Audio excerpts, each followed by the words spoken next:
if we're talking about like what is anxiety at its core, anxiety, like all of our emotions, is a signal. We pick up the signal that our environment is, that there's something in our environment that might be dangerous to our life or to our well-being.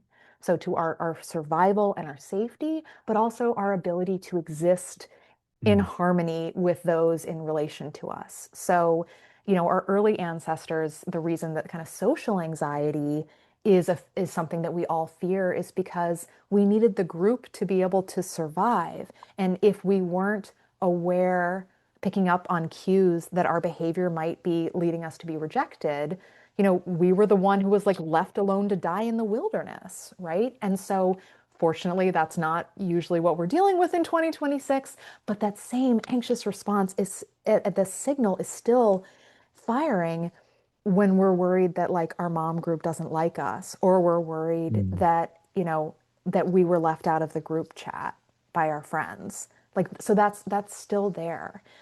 And I think that we have somewhere along the way come to attribute, like, if I feel that feeling, I'm broken. There's something wrong with me that I feel mm, anxious before this performance or anxious before this test, and I need to get rid of that anxiety.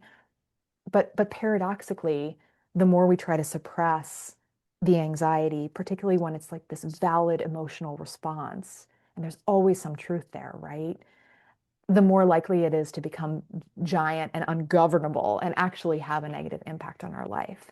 So, what I try to do in the book is to help the reader recognize that anxiety in and of itself is not harmful, that it's actually the behaviors that we do because of anxiety, like that's where the harm comes in. So, mm, but I think it's really key to distinguish between, the physical sensations that accompany anxiety and the emotional experience and the thoughts that accompany anxiety from the behaviors that we do because we're anxious.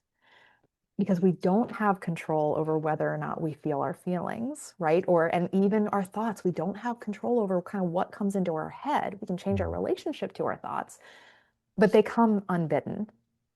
But the only thing that we have control over is our behavior. And if we can reframe the problem with anxiety as being what we do because of anxiety and how that either fuels it or actually makes it better, then the door has opened up to being able to approach it with more confidence.